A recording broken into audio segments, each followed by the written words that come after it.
नमस्कार दोस्तों। अमेरिका के एक महत्वपूर्ण आयोग ने एक ऐसा खुलासा किया है जो नया तो नहीं है। भारतीय मीडिया में भी इसकी चर्चा थी और जिस समय गलवान घाटी में क्लैश हुआ था, भारतीय सेना और चीनी सेना के बीच में, जिसमें हमारे 20 सैनिकों को वीरगति प्राप्त हुई थी और चीन के भी 100 से ज़्यादा सैनिकों को अपनी जान से हाथ धोना पड़ा था। उस समय भी ये चर्चाएं थी कि जो 70 के दशक के बाद कभी नहीं हुआ, वैसा अगर चीन की तरफ से हिमाकत की गई है, हरकत की गई है, तो इसके पीछे कोई ना कोई सोची विचारी साजिश तो है। और अब अमेरिका के एक महत्वपूर्ण आयोग ने, जिसकी रिपोर्ट पार्लियामेंट में रखी जानी है, उसमें इस बात का खुलासा हुआ है, इस बात की तस्दीक की गई है कि एक्चुअल में चीन की वो सोची समझी साजिश थी। इस महत्वपूर्ण मुद्दे पर चर्चा करने के लिए हमारे साथ जुड़ रहे हैं जाने माने रक्षा विशेषज्ञ, भारतीय सेना में अपने जीवन के बहुमूल्य 37 साल बिताने वाले टेरिटोरियल आर्मी के पूर्व चीफ, और चाहे आपके काउंटर टेररिज्म हो, वार हो, चाहे कश्मीर वैली हो, चाहे पूर्वोत्तर हो, या लद्दाख ही क्यों ना हो, वहां तैनात रहे मेजर जनरल A.K. सिवाच साहब। सिवाच साहब, आपका बहुत स्वागत है। धन्यवाद।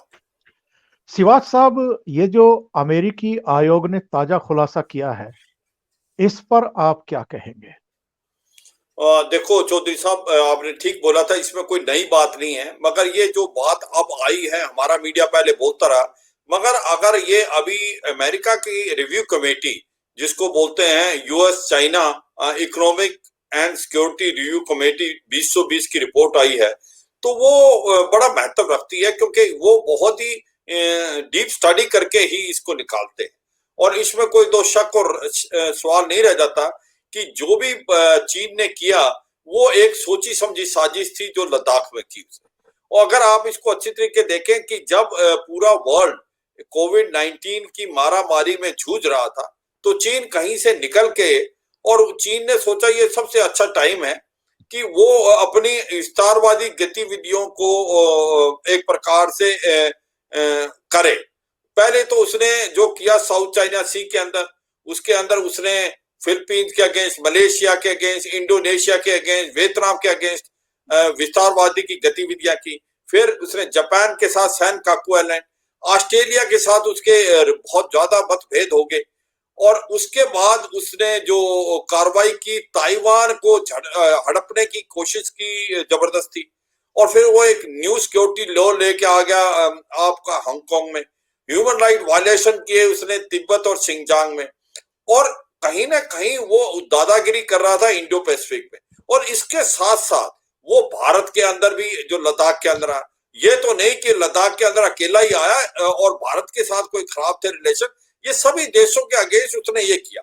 मगर ये जो भारत के साथ किया, ये इसके अंदर काफी क्वेश्चन आते हैं कि क्या है वो मंशा थी जो चीन की, क्यों आया है वो। ऐसा लगता है दो तीन चीजें हो सकती है उसके लिए।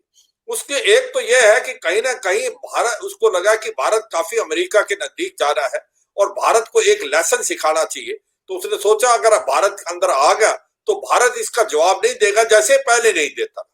और दूसरा उसको ऐसा भी लगा कि जब से हमने एब्रोगेशन किया आर्टिकल 370 और 35A, उसके बाद जब कोई स्टेटमेंट पास हो रही थी कि एक्साइजन भी हमारा हिस्सा है और गिलगिट बाल्टिस्तान भी हमारा हिस्सा है और वो वापस आना चाहिए, तो यहां पर भी उसको कोई शक और सवाल था। और वो चाहता था कि भारत के अंदर आके भारत को एक प्रकार से सबक सिखाया जाए। और इसलिए वो आया, क्योंकि गिलगिट बाल्टिस्तान का भी उसका बहुत ज्यादा इंपॉर्टेंस है। वहां चाइना पाकिस्तान इकोनॉमिक कॉरिडोर जा रहा है, एक्साइजन में उसका हाईवे जा रहा है G219 सिंगजांग से लासा, वो भी बहुत इंपॉर्टेंट है। तो इसलिए वो आया। मगर जब आया है वो सोच समझ के आया है। उसने जो अपनी ट्रेनिंग करने के लिए सिंगजांग से 2 मैकेनाइज्ड डिवीजन और एक मोटराइज्ड डिवीजन लेके आया था एक्साइज में, और उस एक्साइज एरिया से वो सीधा का सीधा डेप्सांग से लेके ये पेंगेंगसो के पूरे इलाके में डेमचौक तक लग गया।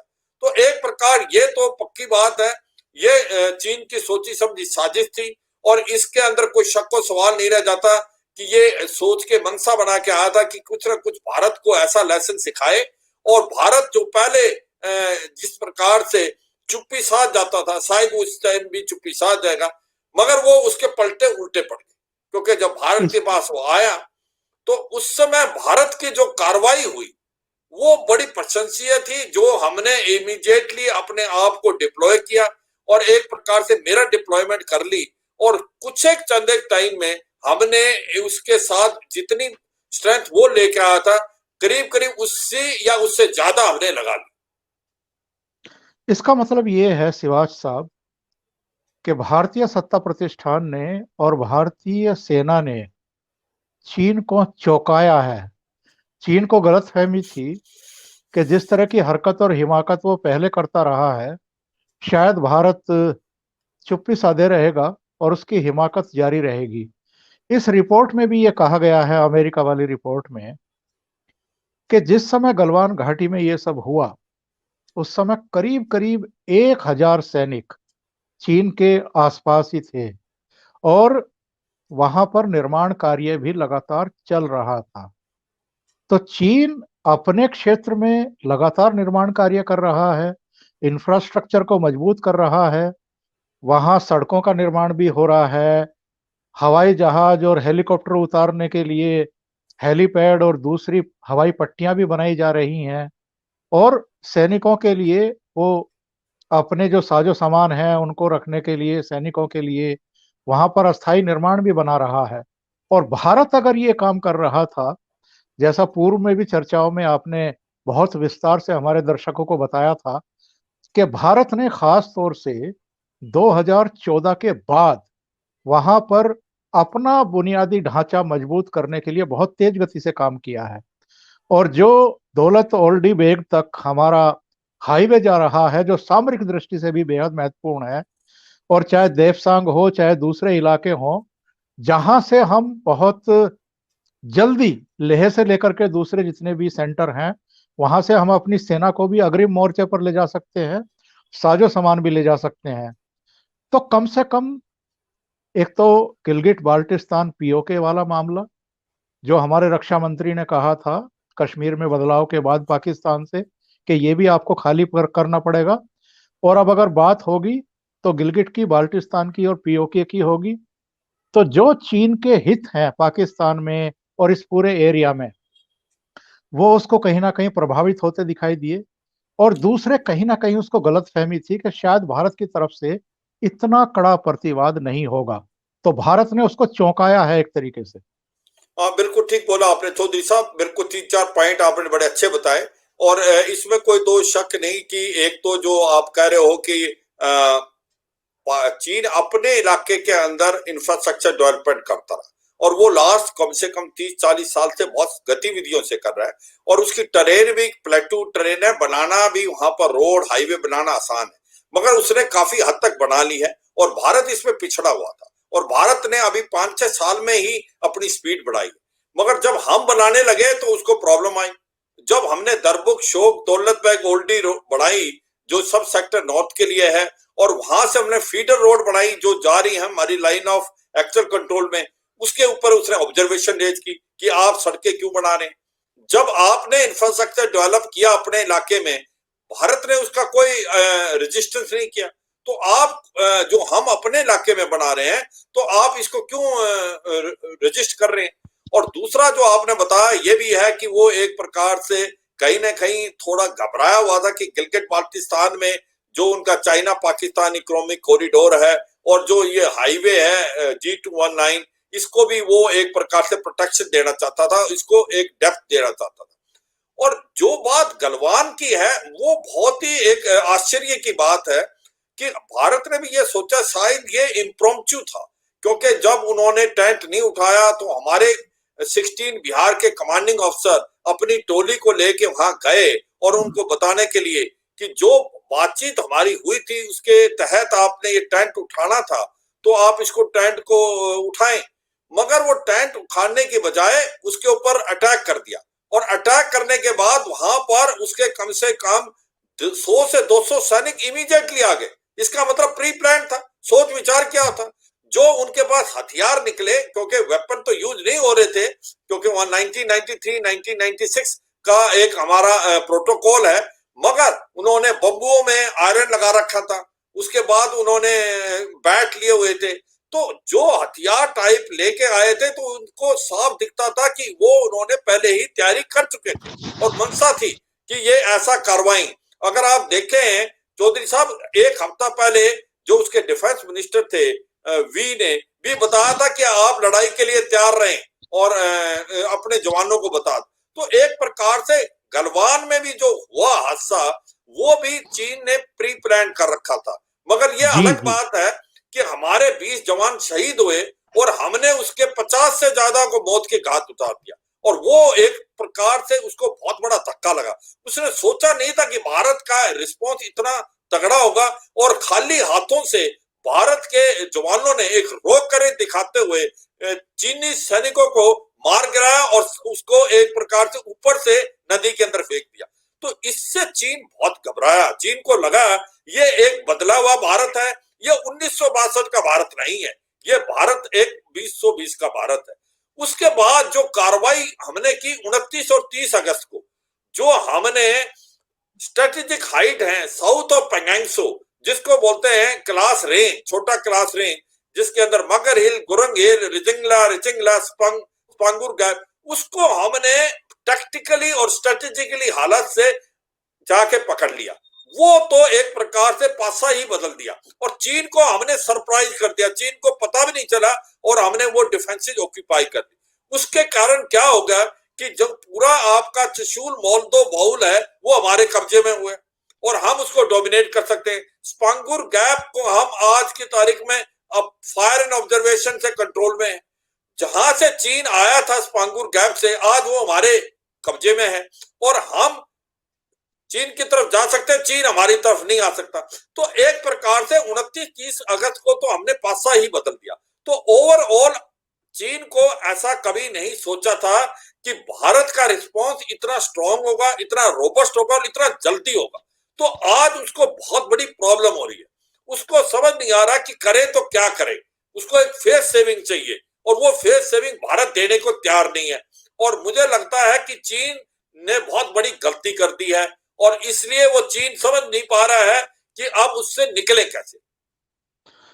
शिवाज साहब, सूचना तो ये भी मिल रही है कि चूंकि चीनी सैनिकों को इस तरह के वेदर में रहने की आदत ही नहीं है, ट्रेनिंग ही नहीं है, और उनकी स्थितियां परिस्थितियां उसके लिए अलाउ नहीं करती हैं, इसलिए वो जल्दी जल्दी अपने सैनिकों को वहां से बदलने के लिए मजबूर हो गया है। जबकि हमारे सैनिकों के लिए ये एक आम सी बात हो गई है, सियाचिन से लेकर के और हर जगह हमारे जवान बहुत विपरीत परिस्थितियों में भी तैनात रहना सीख चुके हैं। ऐसे में चीन किसी भी तरीके से वहां से निकलने की जुगत में है, और जो 8वें दौर की बातचीत हुई थी हमारी कोर कमांडर्स की, उसमें एक मैकेनिज्म तैयार भी हो गया था। लेकिन आप जैसे बहुत सारे रक्षा विशेषज्ञों ने भारत को, भारत की सरकार को भी और सेना को भी चेताया कि जब तक ये देवसांग में पीछे ना हटे, तब तक आप लोग ऐसा कोई काम ना करें जिससे भारत को बाद में पछताना पड़े। क्योंकि अमेरिका की भी जो रिपोर्ट आई है उससे भी ये साफ होता है शिवाज साहब कि चीन पर भरोसा नहीं किया जा सकता। हाँ बिल्कुल ठीक बोला। देखो वो चीन जब आया था मई के महीने में आया था, उसने सोचा था 2-3 महीने में काम खत्म हो जाएगा और वो वापस चला जाएगा, और भारत उसके ऊपर कोई इतना जवाब नहीं देगा, और भारत का जो भी इलाका लेगा भारत चुपचाप रहेगा। मगर वो बात बड़ी नहीं, पट्टा बदल गया। भारत एक बहुत ही आज की तारीख में बदला हुआ भारत है, तैयार है। अब क्या हो रही है, अब जब सर्दियां आ गई हैं और हमने जो कैलाश रेंज भी ऑक्यूपाई कर ली है, और दैप्संग से लेके देपचो के इलाके में जो हाइट्स हैं वो पकड़ ली हैं, और भारत ने क्या है कि जो बैटल हार्डन्ड आर्मी है उनको रहने की आदत है और वो एक मोटिवेटेड वेल ट्रेन्ड आर्मी है। और चीन की जो फौज है वो इतने ऊंचे इलाके में रहती नहीं है, 9000 फीट से ऊपर वो रहे नहीं है। और उसके बाद वो कॉन्स्पिरेशन आर्मी है, वो टूर ऑफ ड्यूटी में आते हैं, वो एक मोटिवेटेड और वेल ट्रेन्ड आर्मी नहीं है, तो उनको बहुत कठिनाई हो रही है। मुझे नहीं लगता वो सर्दियां सहन कर पाएंगे इतनी हाइटों में। और उसका कारण क्या हो रहा है, हमें तो एक्सपीरियंस है साइचन ग्लेशियर में 1984 के बाद 20,000 तक की हाइट पर रहने का, हमें वेस्टर्न लद्दाख में है, हमें कश्मीर घाटी के जो सेक्टर है, जैसे मैंने कमांड किया था मच्छल में, गुरेज में, केरल में, वहां भी 17-18,000 फीट हाइट है। मगर चीन ने जो है कोई एक्सपीरियंस नहीं है और ऐसा लग रहा है कि चीन के जवान जो है उनका मोरल डाउन है, वो रिपोर्ट से कर रहे हैं। और इसको बचने के लिए चीन जो अपने जवान आगे हैं उनको बार बार बदल रहा है और वो एक स्मार्ट मूव नहीं है, क्योंकि भारत 2 से 3 महीने तक नहीं बदलता, क्योंकि ये हाई एल्टीट्यूड की ट्रेनिंग है कि आप ट्रेन होके जाए, एक्लेमेटाइज होके जाए। आपकी 3 स्टेजेस में 9,000 तक अलग है, 14,000 तक अलग है और 14,000 के बाद अलग है। मगर अभी चीन को बहुत कष्ट होने वाला है और चीन को समझ नहीं आ रहा अब करें तो करें क्या, क्योंकि उसके अंदर इतनी काबिलियत नहीं है कि वो इतनी हाइट्स में, इतने एक्सट्रीम वेदर में, और विंड चिल फैक्टर बहुत ज्यादा है, -50 टेम्परेचर पहुंच जाता है, विंड चिल फैक्टर है। और उनके जो जवान हैं वो बिल्कुल मोटिवेटेड नहीं है, वो कम्युनिस्ट पार्टी के से ही एक प्रकार से लगाव है, उनको देश से कोई खास लगाव नहीं। ऐसे में अब जो चीन है उसको समझ नहीं आ रहा है कि अब किस तरीके से करें। मगर जो उन्होंने प्रपोजल दिया था, अगर उनकी ये लगता है कि वो वाकई जाना चाहते हैं, तो हमने बड़े साफ सुथरे शब्दों में बताया, आप यथास्थिति करें अप्रैल 2020 की, जहां आप पहले थे चले जाए, भारत फिर जाएगा, पहले आप आए, आप जाए और फिर भारत जाएगा। मगर चीन जो है वो देप्सांग के बारे में बात नहीं कर रहा, वो पेंगेंगसो के इलाके के बारे में बात कर रहा है कि वो नॉर्थ ऑफ पेंगेंगसो फिंगर 4 से फिंगर 8 में चले जाएंगे और आप कैलाश रेंज से चले जाएं।